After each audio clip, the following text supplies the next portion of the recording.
আসসালামু আলাইকুম। আজকে একটি চিকেন বিরিয়ানি নিয়ে চলে আসলাম। এই বিরিয়ানিটা যে এত মজা হবে আমি কল্পনাও করতে পারিনি। কারণ আমি এখানে বেড়াতে এসেছি ভাইয়ের বাসায়। তো ভাই যেহেতু একা থাকে তেমন কিছুই নেই। তো আজকে চিকেন বিরিয়ানি রান্না করব। আমার বাবুটা খুব বায়না ধরেছে। তো আমি শুধু বিরিয়ানির মাংসের মশলা দিয়ে বিরিয়ানির সেটা রান্না করব। আজকে চিকেন বিরিয়ানি রান্না করব। তো আমি মাংসটাকে কেটে ছোট ছোট টুকরা করে ভালো করে ধুয়ে এটাকে ভাজি করে নিয়েছি। ভাজি করে এখানে মশলা দিয়ে মাংসটাকে রান্না করে নিয়েছি। রান্না করে এক পাশে রেখে দিলাম।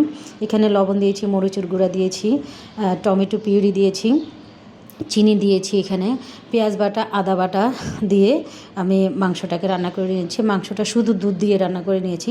মাংসটা রান্না করার পরে চুলায় কড়াই বসিয়ে দিলাম। কড়াইতে তেল দিয়ে দিলাম। তেলটা গরম হয়ে আসলে চাউলগুলো দিয়ে দিলাম। চাউলটা দিয়ে চাউলটাকে খুব ভালো করে ভাজি করে নেব। কারণ চাউলটা যত ভালো করে ভাজি হবে বিরিয়ানিটা তত সুন্দর হবে, ঝরঝরে হবে। তো আমি সবসময় বরাবরই আসলে এই বিরিয়ানি বা পোলাও যেটাই রান্না করি চাউলগুলোকে খুব ভালো করে ভাজি করে নিই। এখন আমি চাউলগুলোকে খুব ভালো করে ভাজি করে নিয়েছি। ভাজি করে সেই রান্না করা মাংসটা দিয়ে দিচ্ছি। এই মাংসটা দেখেই খুব লোভ লাগছে যে বিরিয়ানিটা খুব মজা হবে। এখন চাউলের সাথে মাংসটাকে খুব ভালো করে মিক্স করে নেব। আমি অন্যদিকে গরম পানি বসিয়ে দিয়েছি। আমি যেহেতু 2.5 পট চাউলের বিরিয়ানি রান্না করছি এখানে, তো আমি সেই পরিমাণ পানি গরম করে নিয়েছি। মাংসটাকে খুব ভালো করে মিক্স করে নিয়েছি। মিক্স করে আমি দুধ মিক্স করে গরম পানিটা দিয়ে দিচ্ছি।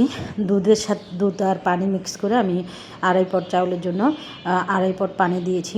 তো আপনারা সেভাবে পরিমাণ মতো পানি মেপে দিবেন। তো আমি এখানে এখন পানি দিয়ে ভালো করে মিক্স করে ঢাকনা দিয়ে এটা রান্না করা পর্যন্ত অপেক্ষা করব।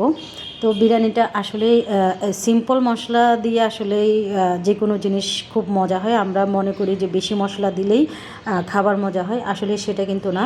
অল্প মশলা দিয়েও খাবার খুব টেস্টি হয়। তো আমি আলু সিদ্ধ করে এগুলোকে ভাজি করে নিয়েছিলাম। আলুগুলো দিয়ে দিলাম, কারণ আলুটাও সিদ্ধ হতে হবে, সেজন্য একটু আগিয়ে দিয়ে দিলাম। এই যে আমার বিরিয়ানিটা প্রায় অর্ধেক হয়ে গেছে। তো আমি এই পর্যায়ে একটু নাড়াচাড়া করে দিচ্ছি। আমি এর ভিতরেও ক্যামেরার অফলাইনে আমি ঢাকনা উঠিয়ে নেড়ে দিয়েছিলাম। তো এই যে বিরিয়ানিটাকে আমি নাড়াচাড়া করে এখন এখানে আমি কাঁচামরিচ দিয়ে দিব, পেঁয়াজ বেরেস্তা দিয়ে দিব, আর সেই সিদ্ধ করে ডিম রেখেছি আমি। আজকে যেহেতু আমরা 4 জন সদস্য, তো 4 জনের জন্য 3 জন সদস্য, আমি 3 জনের জন্য 3টা ডিম দিয়ে দিচ্ছি। দিয়ে ঘি দিয়ে দিব। ঘি দিয়ে আমি ঢাকনা দিয়ে এটাকে 10 মিনিট দমে রেখে দিব। খুবই টেস্টি হয়েছিল বিরিয়ানিটা। আসলে ভাষায় বোঝানো যাবে না। একবার অবশ্যই রান্না করে দেখবেন।